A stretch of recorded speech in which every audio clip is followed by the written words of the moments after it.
see you. Members of a community-based organization recently went on a month-long bus tour of both small and major cities across the South. It was a caravan designed for Black girls and young women to help them connect, create, and discover their dreams. They've already awarded millions of dollars to over 70 organizations across 12 southern states. Black women are at the intersection of what I call the two evils in America, which is sexism and racism, and then you cover that with poverty. I'm Eddie Robinson, and stay tuned as we explore both the challenges and inspiration behind being a Black woman of the South. ICU chats unguarded with Latasha Brown and Malika Berry Rogers of the Southern Black Girls and Women's Consortium.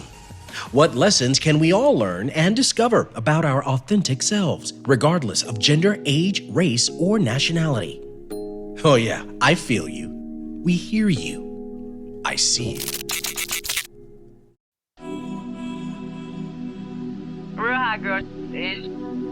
You're listening to ICU. I'm Eddie Robinson. Earlier this summer, a community-based organization announced it'd be teaming up with a foundation created by one of Houston's most popular recording artists, 3-time Grammy Award-winning Megan Thee Stallion.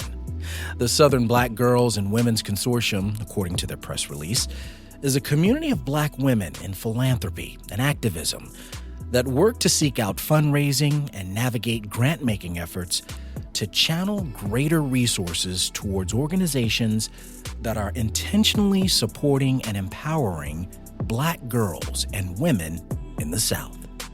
They've partnered with Megan's group called the Pete and Thomas Foundation. Megan Pete, Megan Thee Stallion's real name, launched this organization in early 2022 to honor the memories of her father, Joseph Pete Jr., and her mother, Holly Thomas. Now, Megan's parents played a very important role in her life, and they instilled in her the importance of family, education, and community.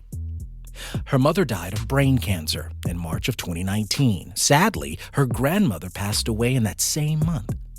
Megan's father died in 2011 when she was only 15 years old. He spent the first 8 years of her life in prison on a weapons charge, but was a real inspiration to her. The Pete and Thomas Foundation has now partnered with the Southern Black Girls and Women's Consortium, and they've been touring across the South on a bus for a month. The dream tour is called Joy is Our Journey. The expedition hit multiple cities in the southern region. They even went to 3 different states all in one day, just before making their way here in our studio at ICU in Houston. We're so grateful to have with us Malika Berry, Executive Director of the Southern Black Girls Women's Consortium, and Latasha Brown, visionary founder of Southern Black Girls and co-founder of Black Voters Matter. Malika, Latasha, thank you so much for joining ICU. Oh, we're so happy. Thank you for having us. Thank you. I got to start off our questioning by asking this. What is it about a Southern Black woman? I mean, what is it about these women that capture your attention? Well, the first thing I did right was the day I started to fight. Keep your eyes on the prize and hold on, hold on. All right? I love it. You know, it is in that spirit that we do our work. There have been Black women who have been here all the while. Now, I'm glad that some people have just discovered us, but we have been here. We've always been on the forefront of movements that to change, not our own trajectory for our community, but actually to change this nation. And so once again, we Black women want to lead in this space to really be able to center the voices and leadership of Black girls and women. And so we created this organization called Southern Black Girls and Women's Consortium out of a need, really wanting to figure out how could we do 3 things. One, it was, there was a study that came out by the Southern Rural Black Women's Initiative that talked about less than $4 billion that coming into the South, less than 1% are going to organizations that support women and girls. And so what we want to do is to disrupt that. We want to shift and create a whole new ecosystem of being able to fund Black women and girls on the ground. Secondly, we want to shift the narrative of who we are in the Deep South. There's this idea that women in the Deep South are powerless, or, there's this political dynamic. We are taking care of business, right? And we're visionaries, and we wanted to shift that. And the third thing is we just want to generate some joy, that we believe in the midst of all that is happening, that has always been our joy that has sustained us and helped us to transform our communities. Now, that was Latasha with the vision, and you could hear it in her voice, folks. And I wanted to mention this to you. One of our earlier episodes of ICU featured acclaimed actress Aunjanue Ellis. King Richard, Lovecraft Country, new Lee Daniels film she's coming out, The Deliverance. She admitted on our show that she enjoys projects that deal with Black Southern women, and she's dedicated her life to telling these stories and narratives of those women, namely the iconic Fannie Lou Hamer and her work to bring voting rights to all Americans. I remember Aunjanue saying specifically, "We would not have a civil rights movement if it weren't for pioneering Black women of the South." Are you working with Aunjanue on some projects? She is a longtime friend of our work. We began giving out funding during the pandemic, and our very first attempt to gather with girls and women to talk about issues of Black women's leadership in the South, and she was there for us. She got on her Zoom just like everybody else, and she gave us not only a word of inspiration, but she gave us some truth about what it means to be a Black Southern woman and live in who you are and create from where you are and be authentic to who you are. So oftentimes girls think they have to be from New York or they have to be from Chicago. They have to be somebody else to be wonderful. Women from the South have a history of actually changing this nation. And she showed them what it looks like today. On our tour that we've recently completed, the Gee's Benz Quilters actually did a quilt for us, for Southern Black Girls and Women's Consortium, but they also did a quilt of Fannie Lou Hamer. When we ended our tour, we ended it with a screening of the film Fannie. So Fannie Lou Hamer and Aunjanue Ellis have been traveling with us for this last month, and if we do it right, she'll keep traveling with us because we need that representation of what a Southern Black woman looks like, what she sounds like, what she can accomplish from right here in the South. And what is it about the South? You mentioned it or touched on it, but let's go deeper. What do you think separates, women from the South compared to those up north and up in the Midwest? What's up with that dynamic? And perhaps it may even go into opportunity standpoints, right? Are there financial inroads that just seem unattainable here in the South versus somewhere in, say, a D.C. or Chicago or Detroit for Black women? What is it about the South that makes it so much more challenging, it seems, for Black women? I love that question because I want to answer it two ways. The first is I'm not so sure that when I think about Black women in the South, we're different from Black women from the North or in the West or the East Coast. My experience has been sisters throughout the diaspora. There's something about us. It might be a little glitter in our eyes, but we know each other. And there's a certain kind of way that I think we navigate and maneuver through the world. But I think that there is a reality that in the South has a long history of oppression. That the South, particularly most of us live in former slave states. This was a region that literally said that Black women, our own humanity, or the humanity in our entire community, whether men or women, was not something that was valued. But more than that, we were actually treated as if we were possessions. That the entire system and structure, from the education system to the healthcare system to the commodification of our bodies, that this entire region sucked the blood out of Black women. That oftentimes there are stories. My grandmother talks about her great-great-grandmother was a wet nurse, that we actually fed other babies at our breasts when our own children were being sold, right? So there is a deep, deep history of trauma, of pain, of oppression, of structural racism that is in the South. And so what we also know is while we see that the roots of racism have grounded themselves very deep in the South, we also recognize that the roots of resistance run deep in the South as well, because it was in the South, in my native home of Selma, Alabama, that the voting rights movement took place, which is why I started with the song Keep Your Eyes on the Prize, which was a freedom song. It is to remind us that the roots of resistance run deep. And if you trace those roots back, there's always going to be a Southern sister somewhere in the mix, right? Exactly. And so in that space, I think when we think about Southern women, we think about the opportunity. We have the audacity to believe that if you shift the circumstances for Black girls and women in the South, that we'd like to say that if you change the world for a Black girl, you will change the world for all of us. That if we're able to uproot that long structural history of racism, if we're able to uproot a oppression and poverty, imagine the possibilities that exist, not just for us in the South, but the entire world. And so what we see is we actually see ourselves as global liberators. We believe that the work that we're doing in the South ain't just about what we're doing in Texas and Alabama and Tennessee, but it will have reverberations all around the world, that our brothers and sisters in the Caribbean and in Europe and in Africa and all over the globe, like if we can stand in our power, that what we know is we have the ability, we have the power to change the world. That's what we believe. As it already has. If we look at what happened in the Civil Rights Movement, the exact reverberations of what happened in the South then already changed the nation and the world. We are just doing what works well. And I'll say, if you think about who is living here, we're talking about 50% of the people who call themselves Black live in the South. And 50% of those people are women. And so when we look at what happened in our last political cycle, when we look at what's going to happen moving forward, we know that you aren't doing this without Black women. You simply aren't. You aren't educating a child without a Black woman. You're not moving markets without a Black woman because we have buying power. You're not choosing the new next entrepreneur, the next big cool thing. You're not doing that without a Black woman. This is a smart way to make change in this country, by investing in Black women. Coming up, we'll chat more with reps from the organization known as Southern Black Girls and Women's Consortium, Malika Berry Rogers and Latasha Brown, and find out why it's still a big challenge, not only for Southern Black girls of the South, but also for some Southern Black women of a certain age to discover their authentic selves and fulfill their own dreams. Who or what is standing in their way? And then later, why Southern Black girls teamed up with the incredible yet provocative songwriter Megan Thee Stallion. I'm Eddie Robinson. Don't move. Our next segment of ICU happens in just a moment. If you're enjoying this program, please be sure to subscribe to our podcast, ICU with Eddie Robinson. You can hear all the past episodes and be notified when new episodes are released. Also, please take a minute to give us a review or comment. We love getting feedback from our listeners.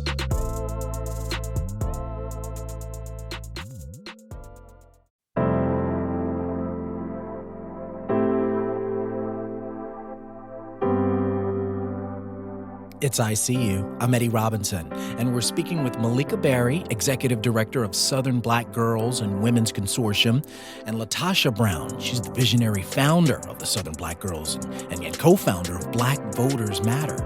They're here to discuss their Joy to Journey Dream Bus tour that happened, and it was a month-long caravan that took them to places like Selma, Wilcox County, and Livingston, Alabama, and they made stops in Arkansas, Jackson, even Houston, and the trip all culminated into a Black Girls Dream Conference, which took place during the latter part of September.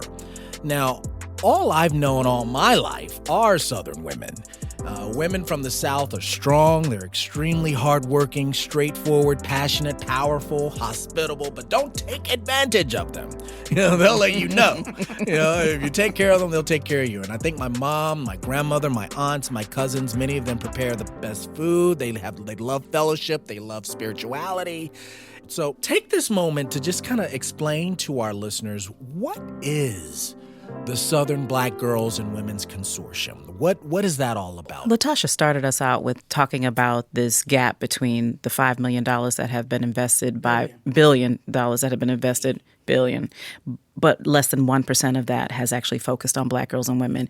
If you compare that against what we have contributed to this country and what we will contribute to this country, it's not a gap, it's a chasm. And so what we decided to do with Latasha, and she brought 3 other Black women who are leaders in philanthropy along, Felicia Lucky from the Black Belt Community Foundation, Margot Miller from the Appalachian Community Fund, and Alice Easton Jenkins from the Fund for Southern Communities.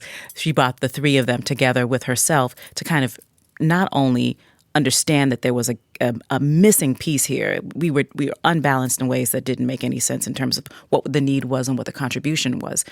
What could be, but also to kind of understand that the way that we do our work, we share. we bring ourselves together. So we are a network. We are a network of Black women leaders who come together to do this work. And what we do is we fund and invest in Black women's organizations across the South, and we really invest in the lives of girls. We ask girls, what is your joy? We ask girls and we ask women, what are your dreams? Before we gave out a cent, before Latasha and the other 3 leaders gave any money out, what they did was ask girls what they needed. That drove our grant making. And from that, we learned that girls experience schools as places of racism. We learned that girls are resilient, understand themselves to be resilient, but are concerned about whether or not they're smart enough.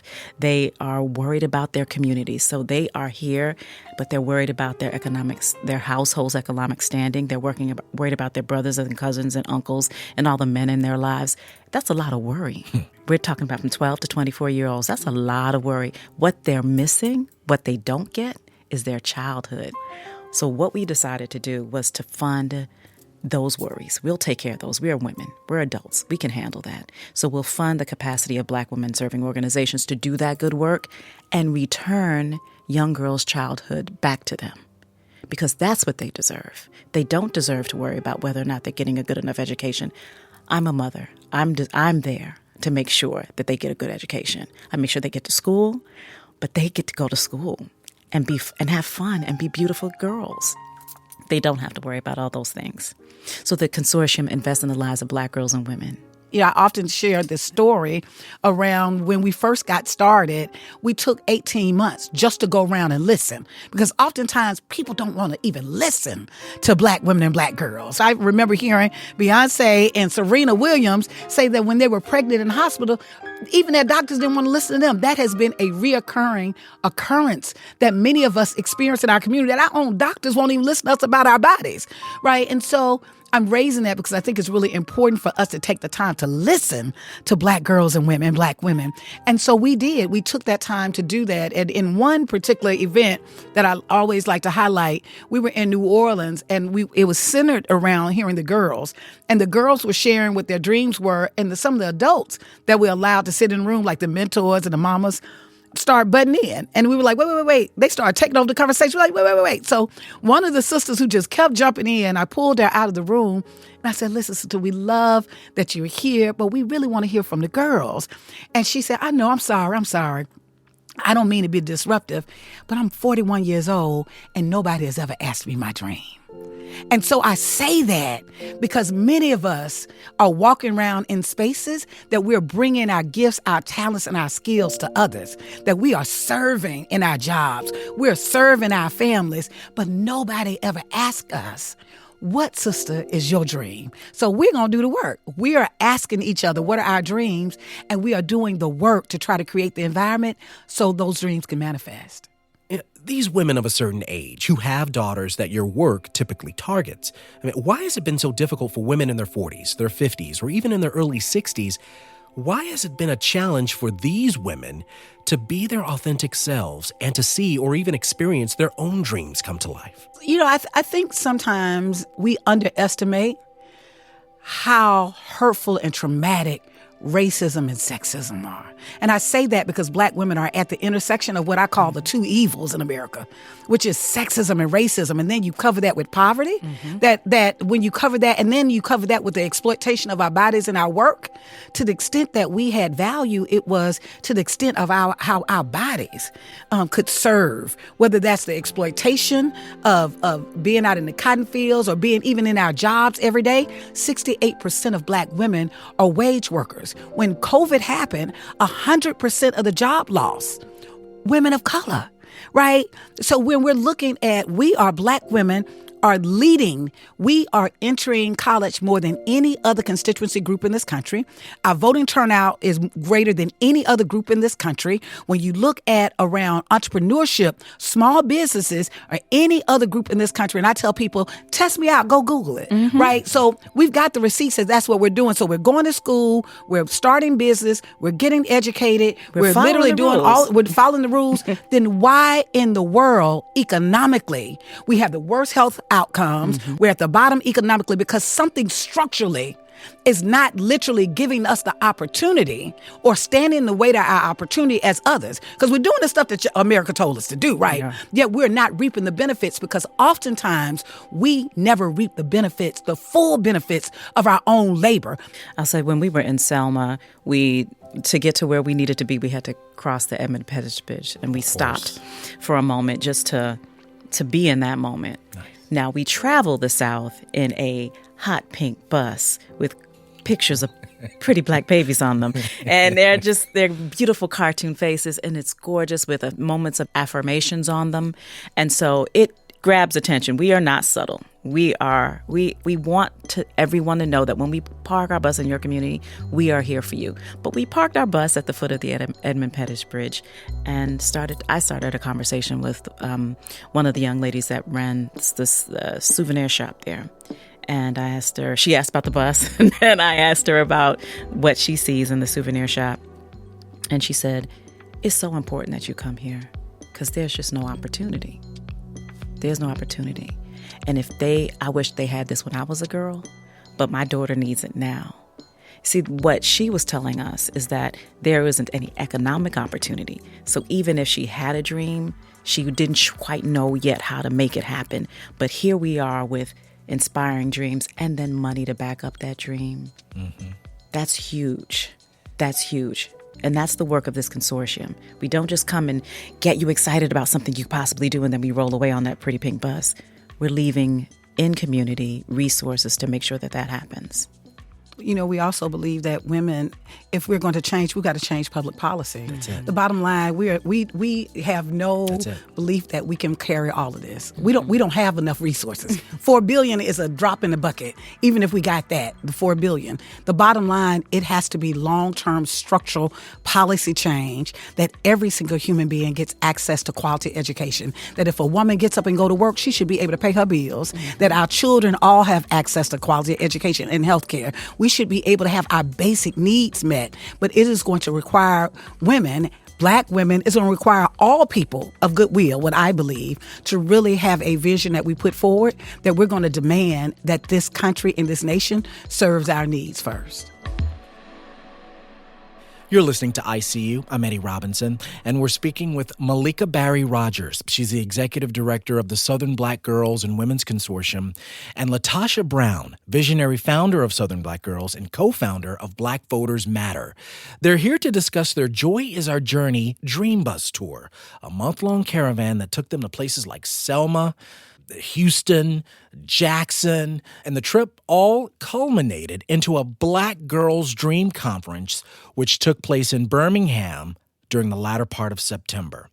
Now, with this Dream Bus Tour, tell us who came up with that idea to tour Southern cities for a month. On a hot pink, bubblicious pom-pom bus. And people in Selma were like, what is this? Who is coming on our bridge? I mean, people literally stop with their cameras and go, what is, I've never seen anything like this before. What do y'all do? What do y'all do on that bus? I have these visions, and I had this vision of wanting to, even when we're looking at hot pink, we wanted folks to see the girls coming, right? And these images of these beautiful girls of different shades and different spaces and different messages, we wanted to really be able to send that message. And we wanted to go from community to community. We set it off in Atlanta, which was amazing, right? But we went to Elaine, Arkansas, where the population is 638 people, right? You know, and we went to Jackson. We went all the space. We wanted our communities to feel connected. You know, oftentimes we think about the big bus coming and we're like, what superstars on this bus, right? Or there's something that's happening. We wanted to come in, it was like, we bringing joy, right? We bringing a whole bus that's wrapped up in love and joy, like that is dedicated to Black girls, and we create these dream villages. Part of the vision and thought behind it is that so many of our girls feel isolated. We've heard that continuously from them. They feel disconnected and isolated in so many ways. And so part of what we wanted to do is we wanted to create this tour that we are on tour. And guess who the star is?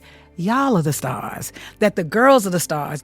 You know, I love stories. I'm a storyteller. We were in Elaine, Arkansas, And there's a story, one of the women who was there with the young girls, there was a young girl that walked up to her, and it's a very, very impoverished community. If people know the story around Elaine, Arkansas was a site of one of the worst massacres that ever happened in this country called the Elaine Massacre, where in a city that had less than 1,500 people, it is reported up to 800 black folk were massacred because the black farmers had organized themselves in 1919, had organized themselves to form a union because they weren't getting paid the same for their crops as their white counterparts. And so this is a city that is still steeped in the trauma of this massacre, right? That they don't talk about it, but it's also had a deep, deep impact on the economic landscape. So it's extremely impoverished. We couldn't even get internet service in that community, right? And so when the bus first pulled up, there was a young woman, a little girl, I think her name, I call her Ari,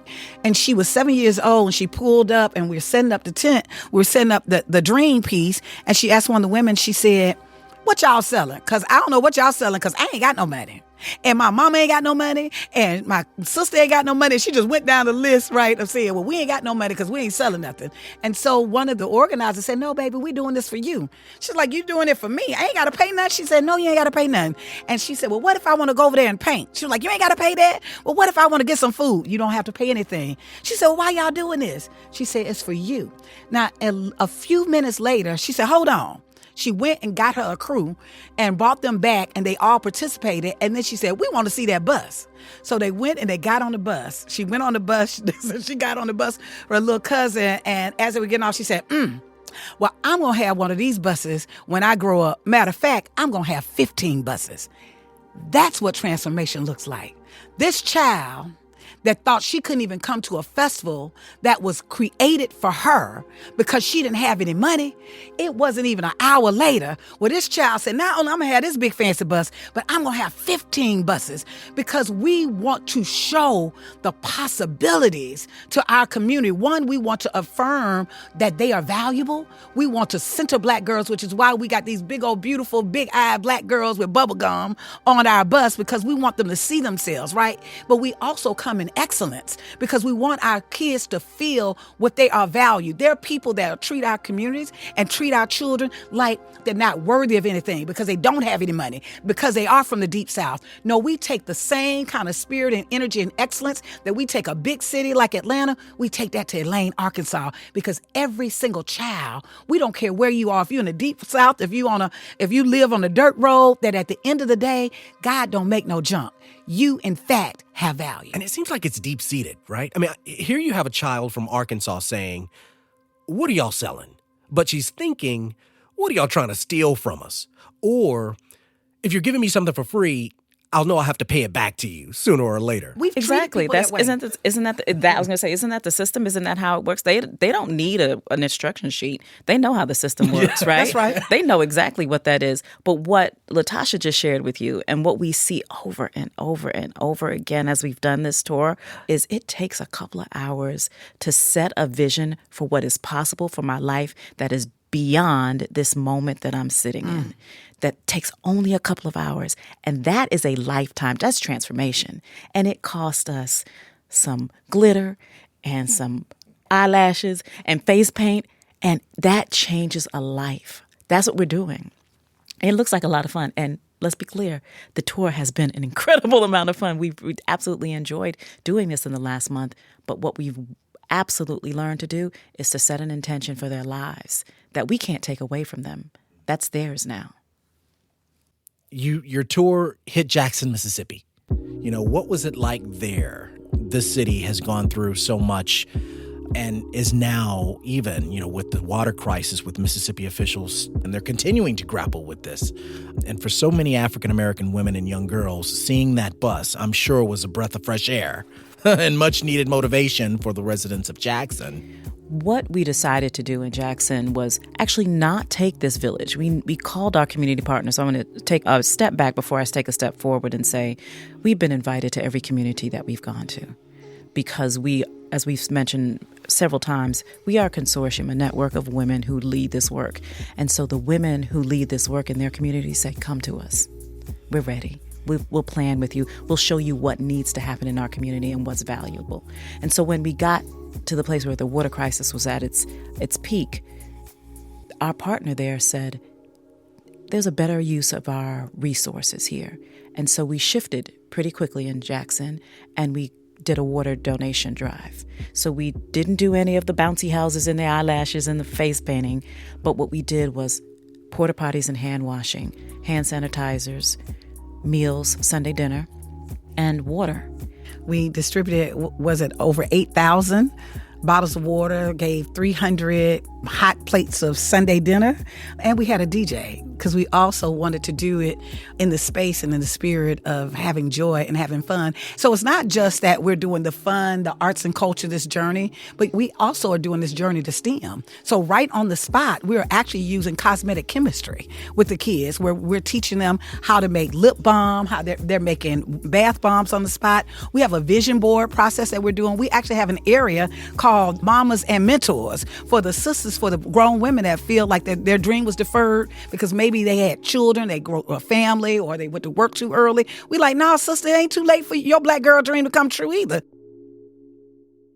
Real hot girl. Coming up, we'll continue our conversation with Malika Berry Rogers and Latasha Brown, two women who are transforming lives of young black girls in the South. Plus, we'll learn why their Southern Black Girls and Women's Consortium group decided to partner with Houston rapper, Grammy winner, and controversial songwriter Megan Thee Stallion. How's their organization dealing with criticism from parents who raise concerns of body exploitation being merged with a focus on women empowerment? How does the public put these sexual extremes into context, especially for young black girls here in America? I'm Eddie Robinson, an unguarded chat in our final segment of I See You right after this.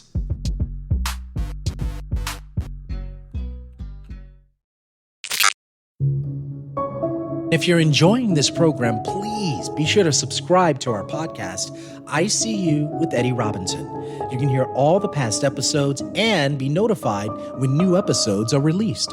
Also, please take a minute to give us a review or comment. We love getting feedback from our listeners.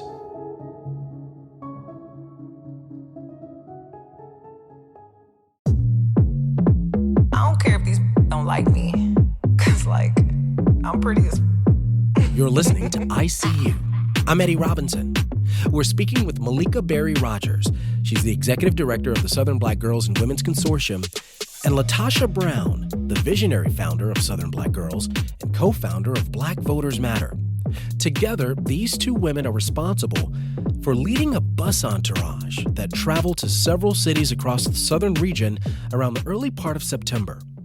The Joy is Our Journey Dream Bus Tour was created to connect and educate black girls, young women, and gender-expansive youth with resources, education, and health and wellness initiatives, all within an atmosphere that's part food truck, part block party, part collaborative workshops.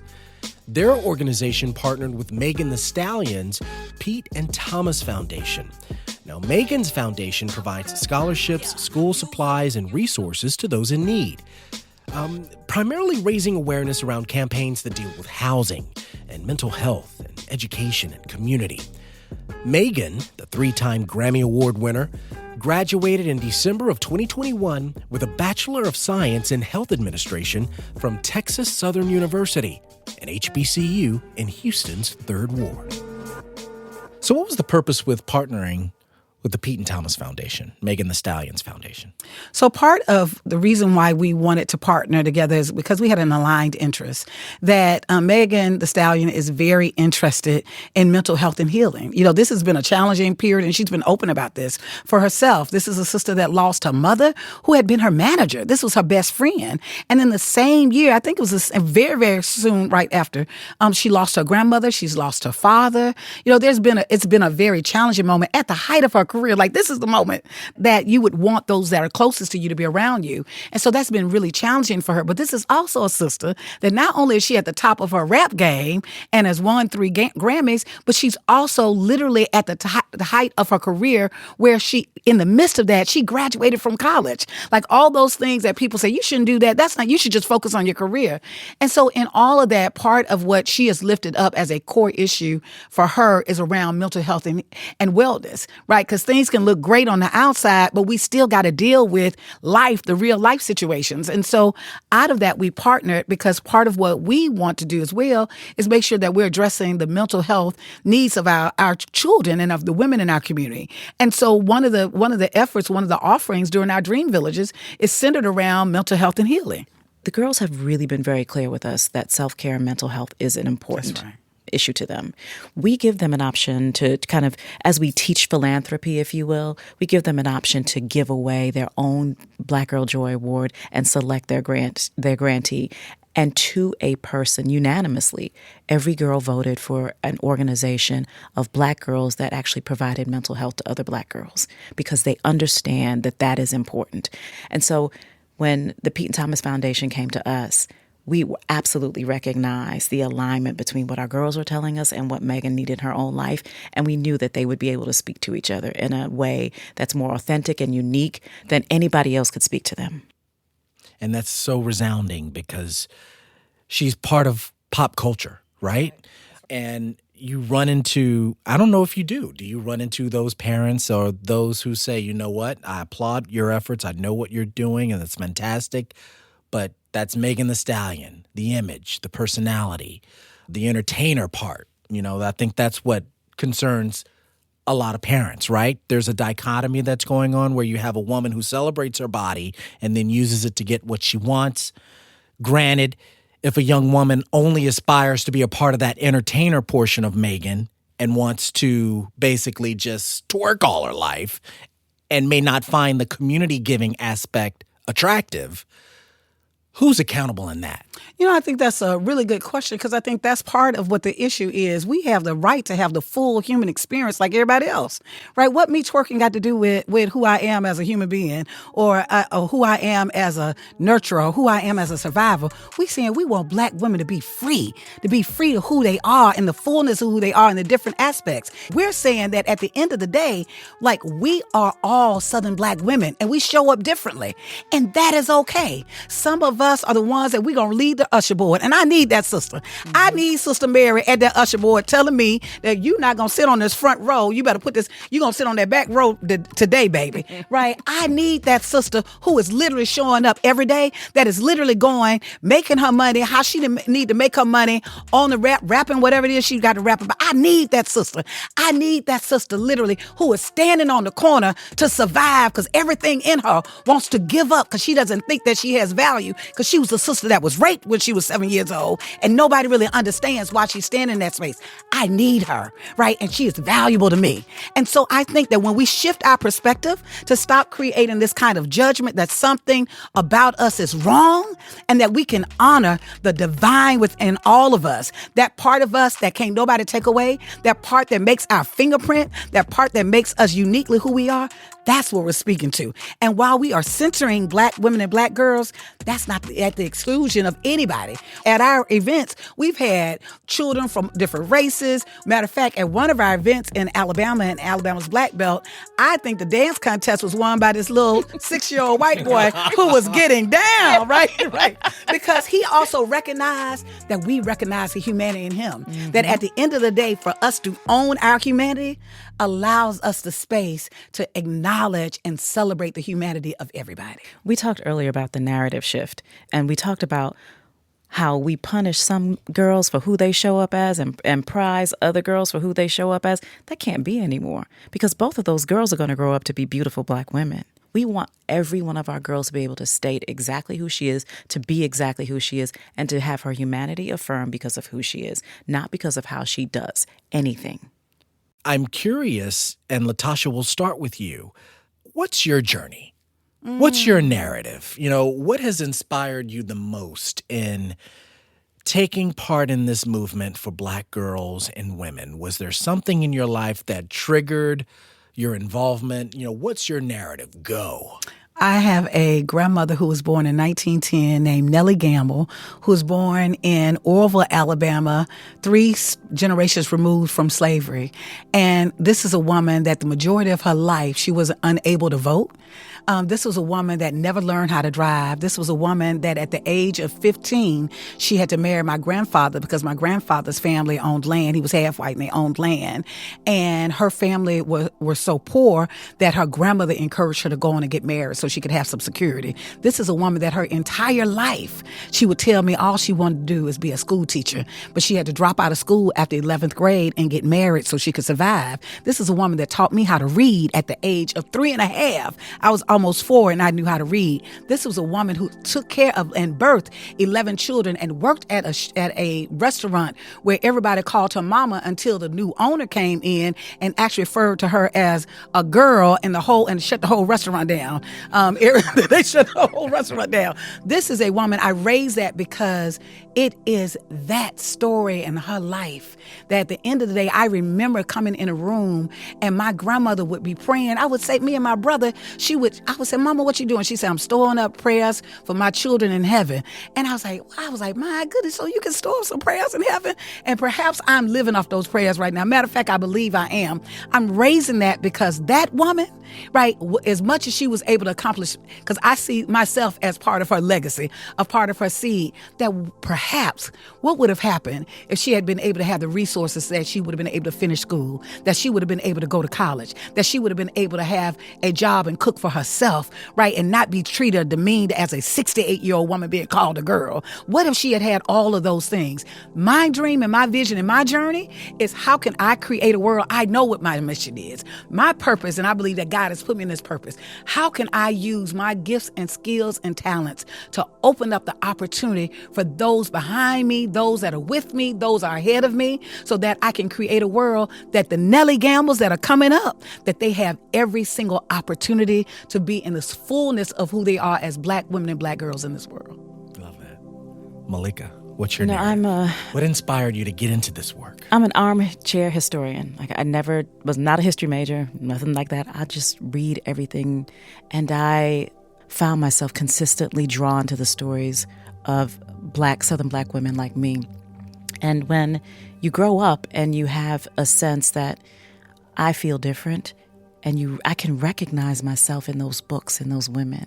And I thought, I want to make sure that when I feel othered, when I feel shamed, when someone actively tries to shame me, I want to actually give Southern Black girls some defense in our collective power. I want to give us some defense that is not unusual. That is not a thing that just happened to you. That is the way this system works to make us feel small.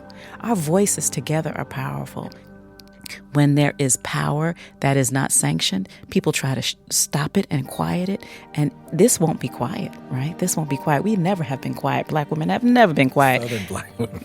You're not going to do that. We may not have had the stage we have now, but now we've got a platform to say exactly what we want to say. And in this very short period of time, someone's decided to turn around and listen and respect us. Well, let's take that moment right now. Let's run as fast and as far as we can with the time that we have. You know, dating back to the women's suffrage movement in the 19th century, this particular history excluded women of color and indeed left some Black women out of the fight for equality, namely voting rights. Critics have even stated that the suffragist heroes of the past betrayed Black women. Here we are in 2022 and beyond. What do you think that's missing as it relates to the movement for Black women? You know, perhaps you've heard from some women in the other cities you've passed through, in Atlanta and Selma and even Houston here, and you've more than likely noticed gaps along the way of certain aspects of a movement not fully reaching that right individual. You know, I think that's an excellent question. I had so many thoughts, so many ways I want to go with it. But what's coming to my spirit initially is, at the end of the day, it is not the responsibility of Black women to save America. Nor is it the responsibility of Black women to save the world.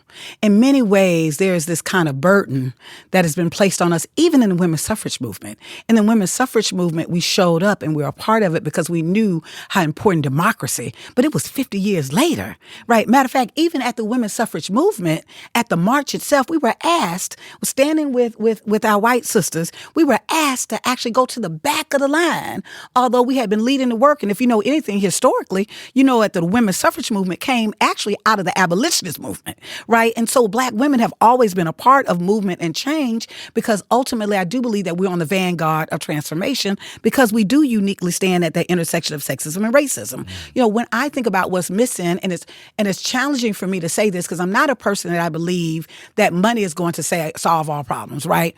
You know, I don't believe that. But what I do believe is that there is an abundance of Black women right now. I can go to any community and I can find a sister that is sheltering somebody that is homeless. I can find a Black woman that is taking care of children who don't have anywhere to go, right? I can find a Black woman that is literally standing behind a Black man, helping him to get on his feet, right? Even though the world has beat him down. My point is that there's not an abundance of creativity, of ingenuity, of work in our community with Black women. What there is not enough of, there's not enough investment, which is why we are raising what we're raising. We need to see the investment at multiple levels, not just on the nonprofit level. While the space that we've decided is that we're going to help support the capacity of nonprofit organizations. But when we look at the business sector, we're highly underrepresented in those spaces. But when you look at women, how we're leading the work and doing the work, we're workers. We're 6 to 8%. Like if we're literally just working jobs that we're most vulnerable at these wage jobs, when are we going to get into the C-suite? When are we going to see the kind of numbers that reflect the way that we show up in other spaces? When you look at political representation, Black women are underrepresented in that space. It is just in 2022 that we were able to get it. And by the way, a Southern Black girl on the Supreme Court, right? I'm saying that because we have showed up for this nation in multiple ways. Show me an area from the domestic workers to the civil rights movement. Even when people see the civil rights movement in our own community, we think about the men that led the movement, Dr. King and others that we love. But if you know anything about the Montgomery bus boycott and you do a little history, you know it was the sisters that had organized that. If you know anything about Selma, you see the brothers on the bridge, Hosea Williams and John Lewis. But if you know the history, you would know that 10 years prior, it was Amelia Boynton in Selma, Alabama, who had called SNCC SLC to come to the city and had organized and invited Dr. King.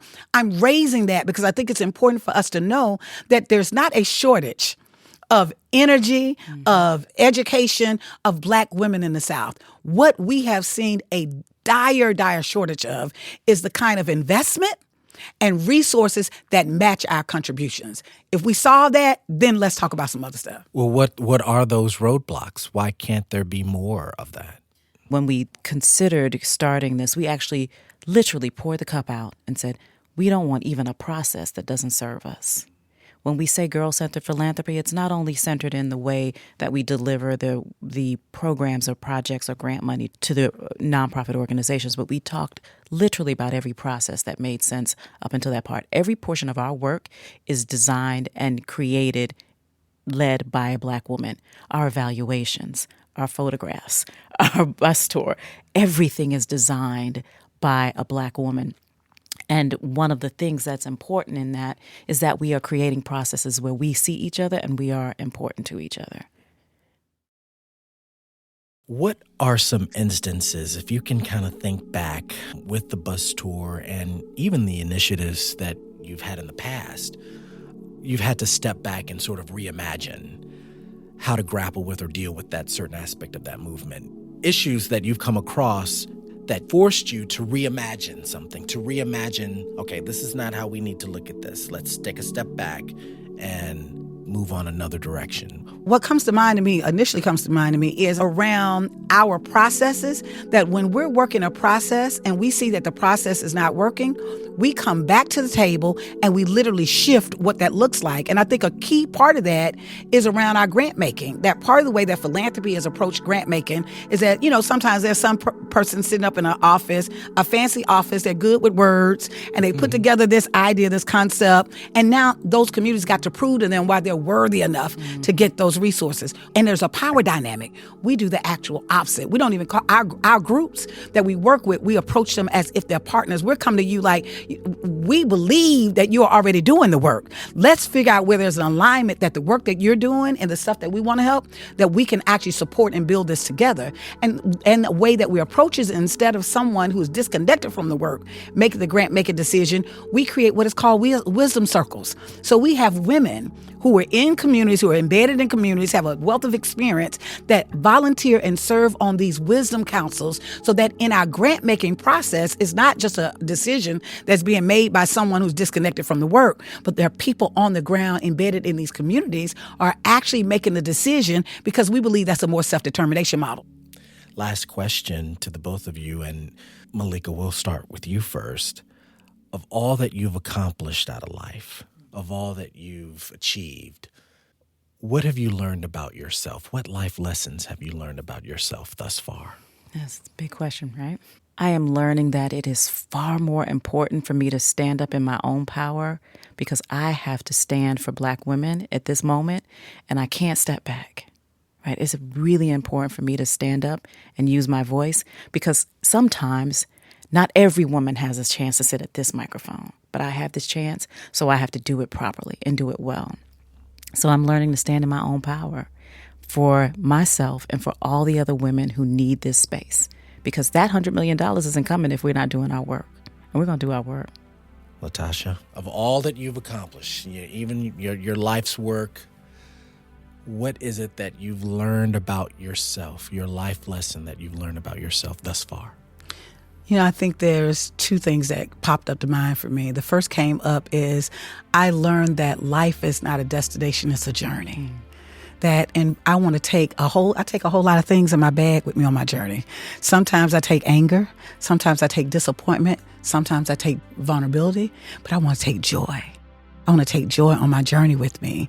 And so that's one lesson I got. I think this other lesson, it has taken a 50-plus-year-old woman several decades to get here, right? But that I am whole and complete.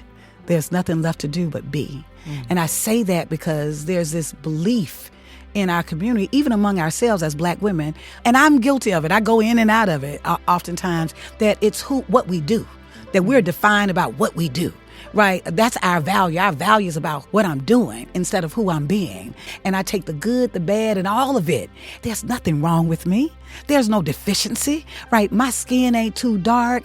It's not like I don't have enough money or I don't know the right people. I am exactly who God has made me to be. And if I accept it and stand in it and move in it, I will have the life that I both desire and that I deserve. I am whole and complete. Malika Berry Rogers, Executive Director of Southern Black Girls and the Women's Consortium, and LaTosha Brown, visionary founder of Southern Black Girls and co-founder of Black Voters Matter. The two of you, thank you tremendously for being a guest on ICU with Eddie Robinson. Thank you. Thank you. Thank you. Thank you for seeing us. Our team includes Technical Director Todd Holzlander, Producer Laura Walker, Editors Mark DeClaudio and John Mitchell Good. ICU is a production of Houston Public Media. Follow us on Instagram and Twitter, and subscribe to our podcast wherever you listen and download your favorite shows. I'm your host and executive producer, Eddie Robinson. And I feel you. We hear you. I see you. Thanks so much for listening. Until next time.